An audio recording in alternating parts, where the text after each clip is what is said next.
From a young age, Ya-jen was mistreated by her mother, while her father simply watched indifferently. Over time, her personality became distorted, eventually developing into antisocial tendencies. When she grew older, she began to take pleasure in taking revenge on anyone who bullied her or showed hostility toward her. Her homeroom teacher, Miss Ren-kei, once mocked her for being a powerless orphan, something Ya-jen never forgot. On Miss Ren's birthday, the entire class gathered to celebrate. Suddenly, Miss Ren's husband barged into the classroom, slapped her hard across the face, and threw photos of her having an affair with another man all over the floor. Her extramarital affair was exposed instantly. Within seconds, Miss Ren became the class's symbol of filth and shame, and under the disgusted gazes of her students, she stumbled out of the school in humiliation. Ya-jen calmly walked forward to support her, leaned close to her ear, and whispered, "Do you like the gift I prepared for you?" Miss Ren stared at Ya-jen as if she were looking at a demon. She never expected that this girl who appeared weak and harmless on the outside could be so cold-blooded and vicious inside. The school was preparing for an upcoming debate competition.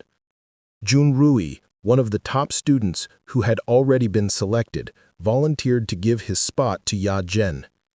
Another selected student, Sungshi, had always disliked Ya-jen, mainly because Ya-jen consistently scored higher than she did on exams. She told her mother about Junrui giving up his spot.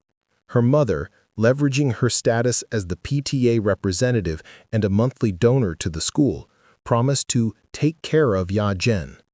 Still uneasy, Sungshi called Junrui herself, begging him not to give up the spot and to join the competition with her instead. But she had no idea. At that moment, Junrui was resting with his head on Ya-jen's lap, the two looking far closer than anyone would imagine. While looking through Junrui's backpack, Ya-jen discovered a love letter Sungshi had written to him. She immediately insisted on replying on Junrui's behalf. The next day, rumors spread through the school claiming Ya-jen was an orphan.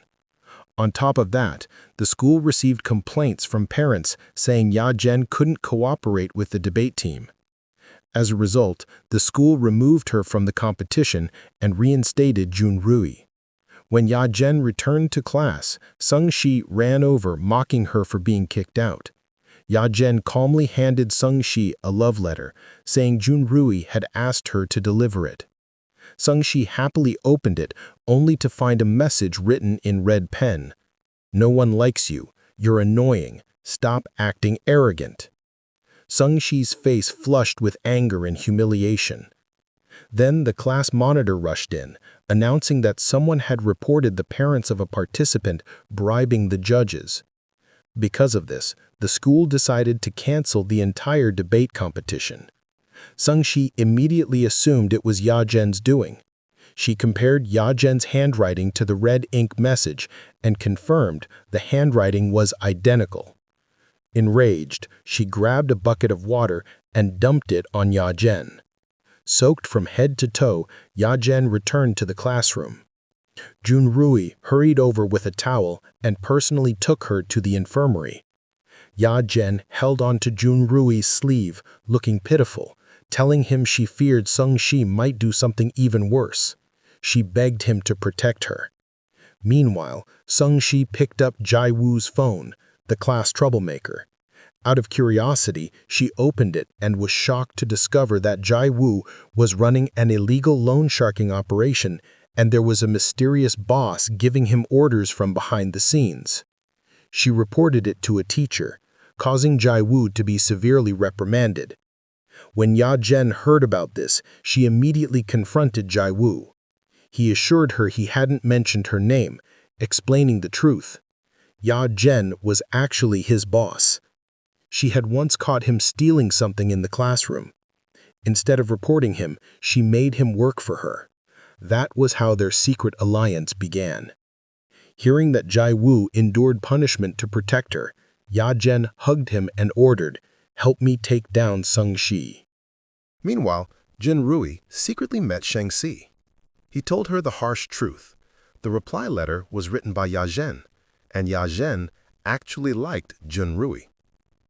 To date Shangxi, Junrui suggested they both skip PE class and meet alone in the classroom. Shangxi pretended to have stomach pain and asked the teacher for permission to return to the classroom. When she arrived, she saw a message written on the blackboard. "Come to the art room. Erase this after reading." She erased the words and went to the art room, only to see the art teacher holding Yazhen's hand, speaking intimately. Yazhen was even saying things like "true love." What Shangxi didn't know was that after she left the classroom, Zai Wu broke into her locker and hid the class's wedding gift money inside, stolen earlier from the class monitor's pocket. Shangxi waited for Junrui, but he never showed up, so she eventually returned to the classroom. By then, all the students were coming back from PE. Suddenly, the class monitor announced that the pooled money for the teacher's wedding gift had gone missing. Everyone knew Shangxi had returned to the classroom early, so suspicion fell squarely on her. Trying to prove her innocence, Shangxi emptied out her bag in front of everyone. At that moment, Zai Wu kicked open her locker. Inside were her phone and the missing money. The evidence was undeniable. Everyone believed Shangxi was the thief. Shangxi stared at Yazhen standing in the doorway and silently mouthed, "This isn't over."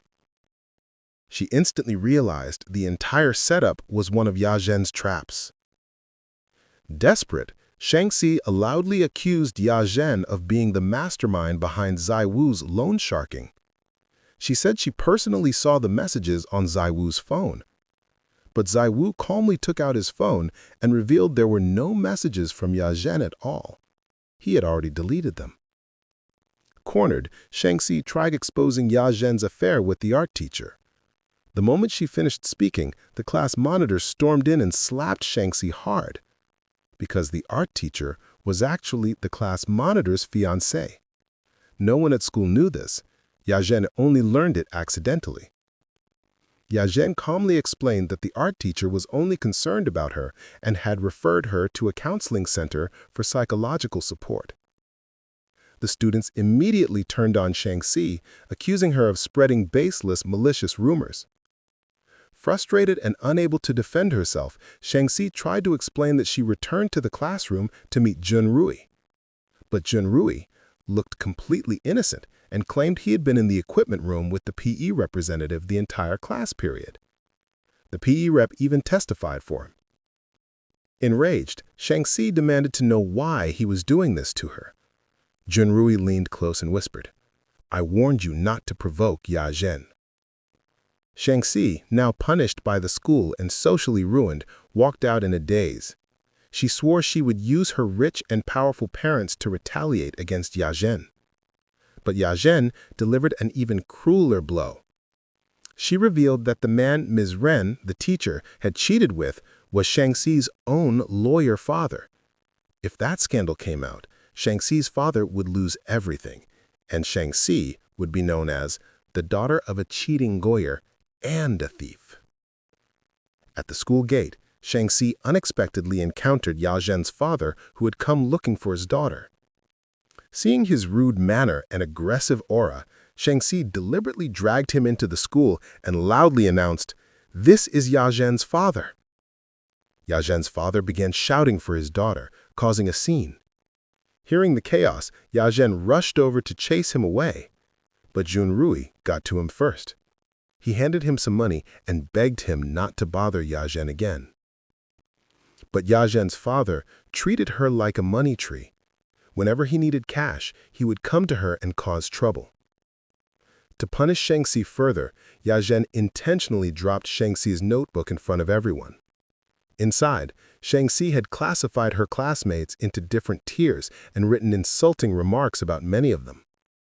The notebook enraged the entire class, and the students retaliated against Shangxi. Unable to endure the backlash, Shangxi finally transferred to another school. With Shangxi gone and her father temporarily driven away, Yazhen finally experienced a rare period of peace. But the peace didn't last long. Yazhen suddenly received a phone call from Zai Wu. To protect his younger brother, Zai Wu had tried to wrestle a knife out of his abusive father's hands. In the chaos, he accidentally stabbed him to death. After sending his brother to live with relatives, Zai Wu decided to turn himself in. He called Yazhen to say goodbye, reminding her that Yazhen was the only person who had ever told him he had value, thanking her for being the only light in his life. After this, Yazhen and Junru spent a peaceful stretch of school life together, and eventually both were accepted into university. Junru even borrowed money from his grandfather to pay Yazhen's tuition. He comforted her, saying she shouldn't feel burdened and that their lives would only get better from here. But on the day she was dreaming about her new university life, Yazhen's father appeared again. He had lost all his money gambling and stole the tuition money Junru had prepared for Yazhen. Years ago, this same father insisted that Yazhen's mother died after drunkenly falling down the stairs. He rushed the funeral, then took Yazhen to live with his new wife, whose biological son was Junru. The stepmother didn't want to raise a child unrelated to her, but Yazhen's father told her, "Yazhen is a money machine. Take a few videos of her and sell them. We can earn a fortune." The stepmother agreed, planning to film a couple videos and then send Yazhen to an orphanage. Yazhen overheard the entire conversation from the hallway. She had escaped one hell, only to fall straight into another. One night, Junru got sick. His mother simply told him to sleep and then ignored him. It was Yazhen who stayed up taking care of him. Junru showed her the family album. Aside from his deceased father and his mother, there was another man, Kong Si-chi, who now lived abroad. Yazhen immediately noticed. Kong Si-chi was actually Junru's biological father. She confronted the stepmother. At the time, the nanny had taken Junru to the hospital, so Yazhen threatened the stepmother. "If you send me to the orphanage, I'll tell Grandpa the truth. Then Junru won't inherit anything." The stepmother never expected a child so young to be so bold. It made her wary and fearful of Yazhen. A few days later, the stepmother overheard Yazhen brainwashing Junru, telling him, "Your mom doesn't love you. She didn't even take care of you when you were sick. Only I really love you." The stepmother exploded in anger. Not long after, Yazhen woke up in a hospital bed with Junru crying at her side. He admitted he had read Yazhen's diary and realized the big villain ex she complained about was his own mother. Junru became convinced that only Yazhen truly cared for him. He vowed to always take her side. Returning to the present, Yazhen slowly woke from her 3-day coma. Hearing she had been unconscious that long, she panicked. She had completely missed the university registration deadline. She called the school immediately. The staff told her bluntly she had been replaced by a student on the waiting list. Her admission was gone. On the way home, she and Junru witnessed a man chasing down a thief. The man moved swiftly and justly. Yazhen stared at him, convinced this was fate. To her, this righteous, strong man might be the guardian she always needed. Soon after, Yazhen took a job at the cafe he owned. From co-workers, she learned he was once a famous athlete who had retired due to injury. While working at the cafe, someone secretly took photos of Yazhen and uploaded them online. Because of her striking beauty, she went viral overnight. Talent scouts began searching for her, but so did a group of perverted stalkers. One night after work, Yajian realized a stalker was following her all the way home. Junrui tried calling her, but found her phone pouch lying in the middle of the road. Following the trail, he arrived just in time to see Yajian smashing the stalker with a rock to defend herself. Panicked, Junrui rushed over, checking her head to toe for injuries. But instead of thanking him, Yajian angrily accused him. "You came too late. Tell me, how far are you willing to go for me?" Junrui replied, "As long as it's not killing someone, I'll do anything for you." Yajian's disappointment was immediate. As she walked away, she said coldly, "If you were really willing to kill for me, I'd tell you who to start with first." After threatening the stalker into silence and disposing of the rock Yajian used, Junrui escorted her home. There, they found her father outside their door, once again demanding money. The shameless man was telling someone on the phone that if Yajian refused to film videos, he would sell her off to an island or even harvest her organs to make money. To protect her, Junrui secretly followed Yajian's father the next day and filmed evidence of him selling hidden spy cameras. But Yajian's father spotted him and ran. Junrui chased him down and, in a surge of rage, beat him mercilessly, eventually strangling him until he fainted. He then picked up a brick, ready to kill him, but at the very last moment he froze. He couldn't do it. And unfortunately, Yajian saw everything. She looked at him with overwhelming disappointment. Because he hesitated, he failed her. The police soon arrived and took Junrui away for assault. He explained that Yajian's father was a longtime stalker and abuser, the real threat. But Yajian suddenly turned on him. She claimed Junrui was the stalker and that her father had been trying to protect her when Junrui attacked him. Junrui tried to show the video he recorded earlier, but it had disappeared. He suddenly remembered Yajian had picked up his phone first and handed it to the police. She had deleted the evidence. He looked at her in disbelief. Yajian explained calmly, "When you lifted that brick and hesitated, I knew you could never beat my father. If I want him gone, I have to do it myself." This was the moment Junrui finally saw the truth. Yajian wasn't trying to survive anymore. She was trying to eliminate anyone who stood in her way. To carry out her plan to get rid of her father once and for all, Yajian began preparing carefully.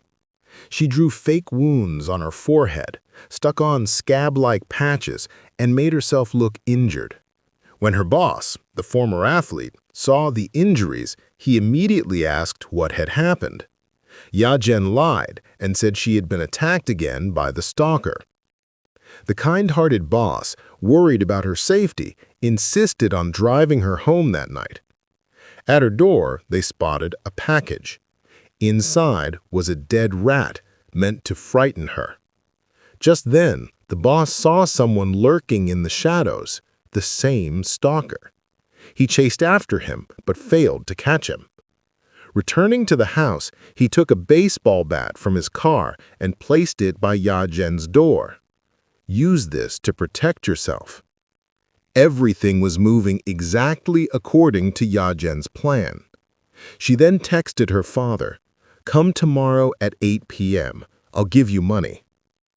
Afterward, she intentionally trashed her room to make it look like someone had broken in. The next day at work, she told her boss the stalker had ransacked her house.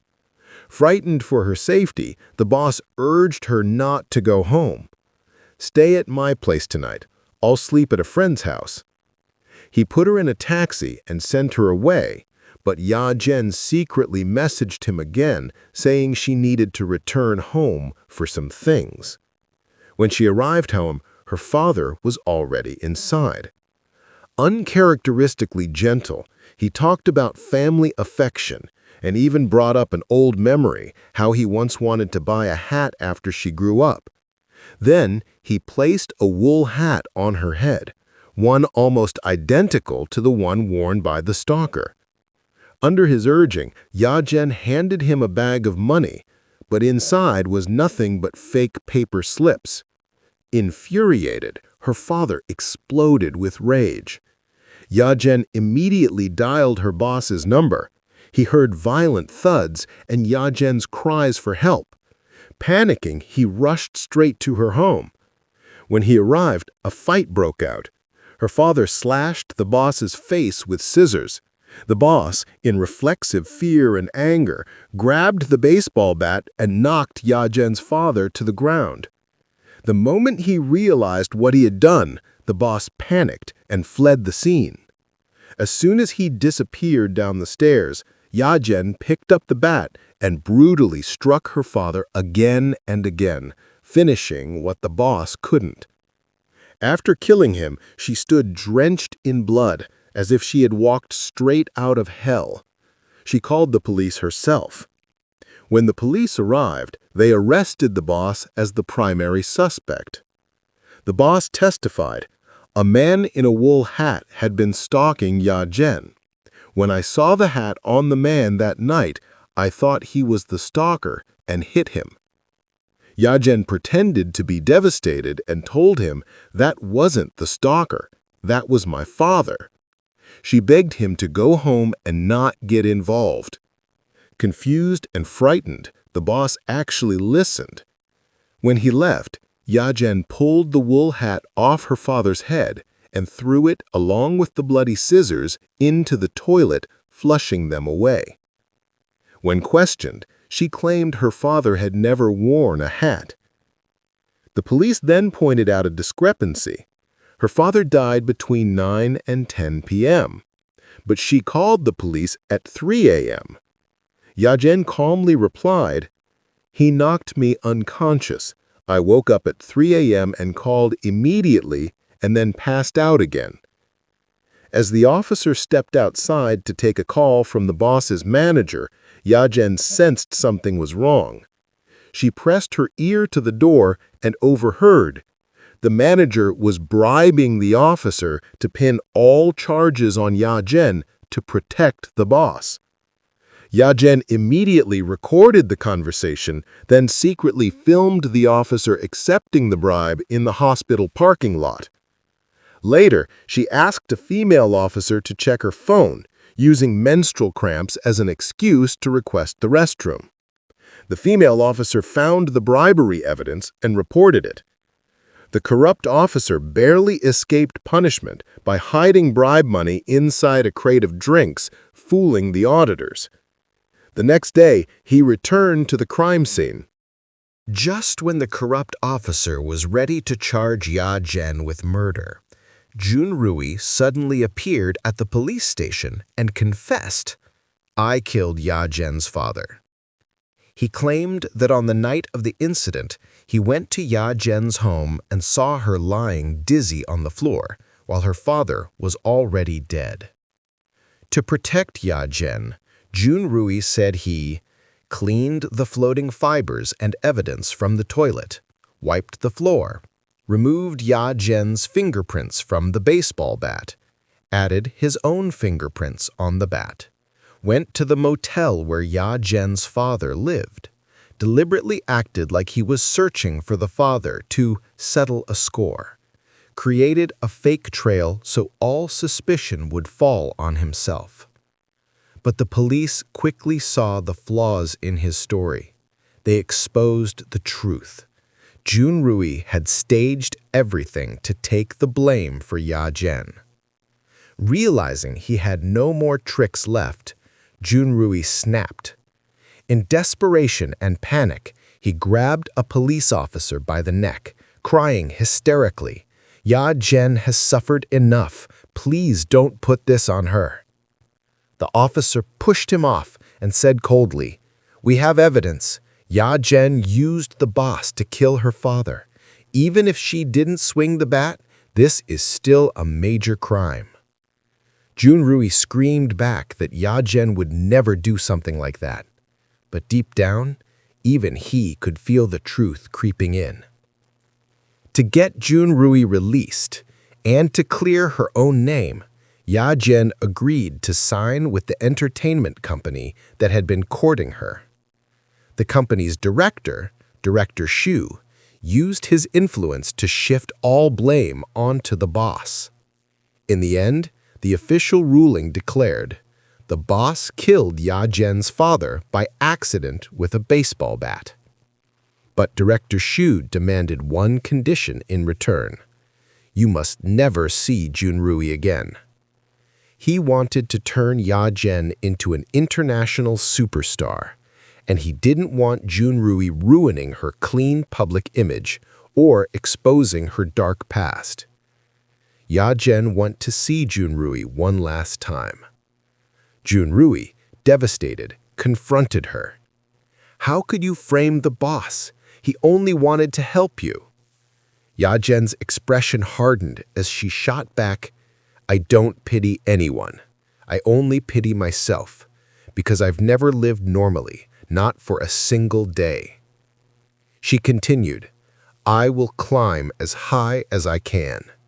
I will stand at the top, until no one, absolutely no one can stop me. Those were the last words she left him. From that day onward, Ya-Jen entered the entertainment industry.